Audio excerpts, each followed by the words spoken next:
성경 안에 이미 녹아있는 양자역학.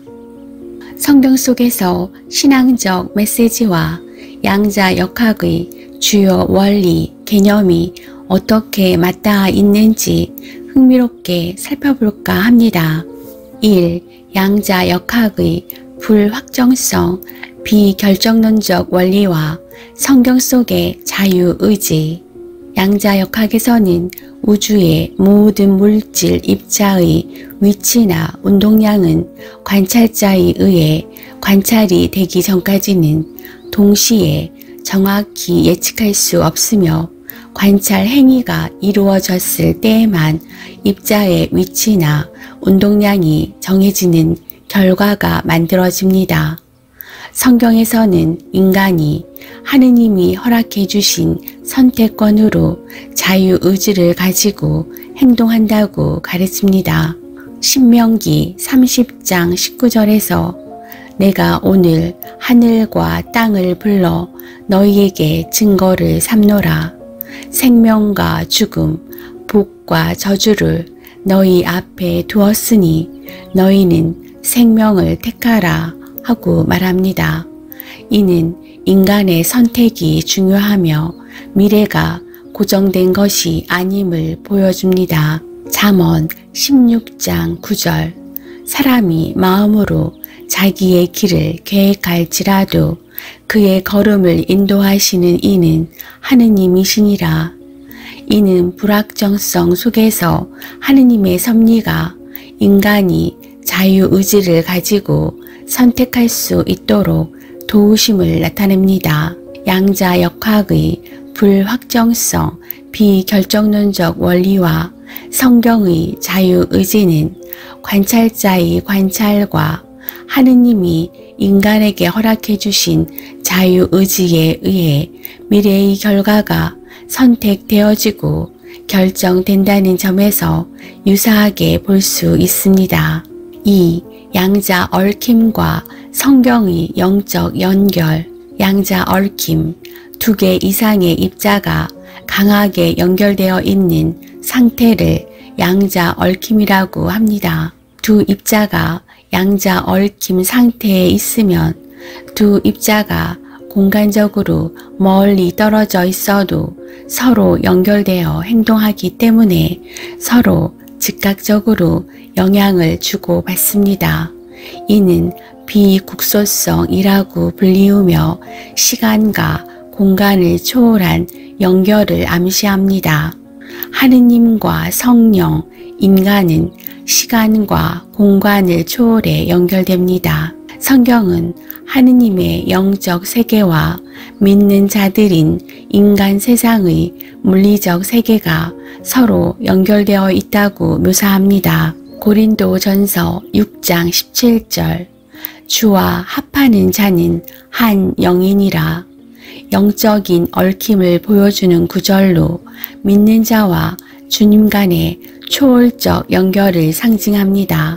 마태복음 18장 20절 두세 사람이 내 이름으로 모인 곳에는 나도 그들 중에 있느니라. 이는 공간적 제약 없이 하느님이 시간과 공간을 초월하여 존재함을 보여줍니다. 요한복음 15장 5절 나는 포도나무요 너희는 가지라. 그가 내 안에 내가 그 안에 거하면 사람이 열매를 많이 맺나니. 이는 영적 얽힘을 통한 생명의 흐름과 열매 맺음을 설명합니다. 양자 얽힘은 영적 연대감, 즉 하느님과 인간, 성령과 믿는 자 간의 초월적 연결성을 설명하는 과학적 은유로 볼 수 있습니다. 3. 양자역학의 관찰자 효과와 성경의 전지성, 신의 섭리. 양자 상태의 입자는 관찰되기 전까지 파동과 입자의 중간 상태에 있으며 양자 입자의 상태는 관찰자에 의해 결정됩니다. 즉 관찰 행위가 그 상태를 결정합니다.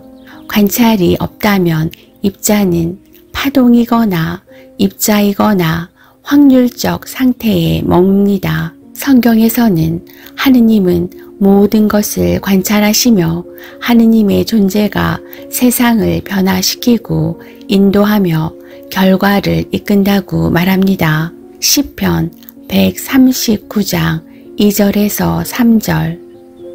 주께서는 나의 앉고 일어섬을 아시며 멀리서도 나의 생각을 밝히시오며 나의 모든 길을 익히 아시나이다. 하느님의 관찰은 세상 모든 것을 존재하게 하는 원동력과 같습니다. 히브리서 4장 13절. 지으신 것이 하나도 그 앞에 나타나지 않음이 없고 오직 만물이 그의 눈앞에 벌거벗은 것 같이 드러나니. 이는 하느님이 세상의 모든 것을 관찰하며 섭리하심을 설명합니다. 양자역학의 관찰자 효과를 하느님의 전지성, 신의 섭리와 비교하면 양자 입자의 상태가 관찰자에 의해 결정되듯이 성경 속에서 하느님의 섭리와 전지성 안에서 하느님이 우주의 만물 모든 것을 보고 계시고 그것에 의해 우주 만물의 존재와 현실에 영향을 미친다는 유사점이 있습니다. 4. 양자장의 에너지와 성령의 능력. 양자장, 양자 에너지 이론은 우주의 모든 물리적 실제는 보이지 않는 에너지 장으로 이루어져 있으며 입자들은 이 에너지 장에서 서로 상호작용합니다. 이는 물리적 세계의 입자들 간의 근본적인 상호작용을 설명합니다. 성경에서 만물을 생동하게 만드는 만물의 근원이자 보이지 않는 힘으로 성령을 하느님의 능력, 창조의 원천으로 묘사합니다. 창세기 1장 2절. 땅이 혼돈하고 공허하며 흑암이 깊음 위에 있고 하느님의 영은 수면 위에 운행하시니라. 보이지 않는 하느님의 능력과 힘인 성령은 창조의 근원적 에너지가 창조의 원천임을 나타냅니다. 콜로새서 1장 17절. 그는 만물보다 먼저 계시고 만물이 그 안에 함께 섰느니라. 이는 물질 세계의 본질이 보이지 않는 하느님의 능력에 의해 유지된다는 점에서 양자장의 개념과 유사합니다. 양자장의 에너지가 모든 물질의 근원이듯 하느님의 보이지 않는 힘인 성령도 생명과 창조의 근원으로 비유할 수 있습니다. 5. 양자역학의 다중우주 이론과 성경의 천국 개념. 양자역학의 해석 중 하나인 다중우주, 다세계 해석은 관찰이 이루어질 때마다 우주가 여러 가능성으로 분기하며 무한한 세계들이 존재할 수 있다는 이론입니다. 성경에서는 다양한 차원과 세계가 존재한다고 암시됩니다. 요한계시록 21장 1절에서는 또 내가 새 하늘과 새 땅을 보니 처음 하늘과 처음 땅이 없어졌고 바다도 다시 있지 않더라 라고 새로운 세상의 존재를 언급하며 우리 인간들이 살고 있는 물리적 세계 외에 다른 차원의 존재를 암시합니다. 히브리서 11장 3절. 믿음으로 모든 세계가 하느님의 말씀으로 지어진 줄을 우리가 아나니 보이는 것은 나타난 것으로 말미암아 된 것이 아니니라. 이는 보이지 않는 다른 차원이 존재하며 그것이 보이는 세계를 지탱한다고 말합니다. 양자 역학의 다중 우주 이론은 우주가 여러 가능성으로 분기하며 무한한 세계들이 존재할 수 있다는 것처럼 성경의 천국 개념 또한 하느님의 창조가 인간들이 살고 있는 지상 단일 세계에 국한되지 않을 가능성을 암시하기에 유사성이 있다고 볼 수 있습니다. 6. 양자 역학의 파동 입자 이중성과 성경이 그리스도의 양면성. 양자 역학에서 빛과 물질은 파동이면서 동시에 입자로 존재합니다. 성경에서 예수 그리스도는 완전한 신성과 완전한 인성을 동시에 지니신 존재로 묘사됩니다. 요한복음 1장 14절 말씀이 육신이 되어 우리 가운데 계시며 이는 신성과 인성의 이중적 본질을 보여줍니다.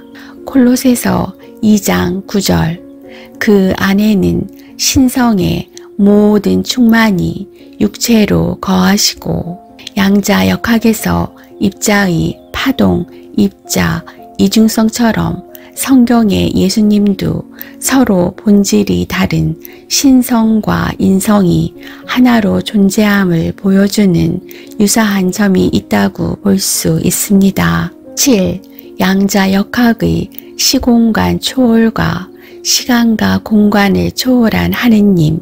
양자 역학에서 양자 얽힘에 놓인 입자들은 시공간의 제한을 받지 않는다는 원리입니다. 하느님은 시간과 공간을 초월하여 존재하십니다. 베드로 후서 3장 8절 주께는 하루가 1000년 같고 1000년이 하루 같으니라. 이는 하느님이 시간의 제약을 받지 않음을 나타냅니다. 시편 90장 2절 산이 생기기 전 땅과 세계를 지으시기 전 곧 영원부터 영원까지 주는 하느님이시니라. 이는 하느님이 영원 속에 존재하시는 분임을 보여줍니다. 양자 역학과 성경은 서로 다른 차원의 내용을 다루지만 양자 역학의 주요 개념은 성경에서 묘사된 초월적이고 영적인 개념들과 흥미롭게 연결될 수 있으며 성경의 초월적 메시지를 이해하는 데 비유적으로 활용될 수 있습니다. 성경의 여러 구절은 양자 역학의 주요 원리와 연결 지을 때 그 의미가 확장되어 과학과 신앙의 조화를 탐구하거나 성경의 가르침을 현대 과학적 언어로 설명하는 데 영감을 줄 수 있습니다. 다만 과학적 사실과 신학적 진리를 동일시 하는 것은 주의가 필요할 것 같습니다.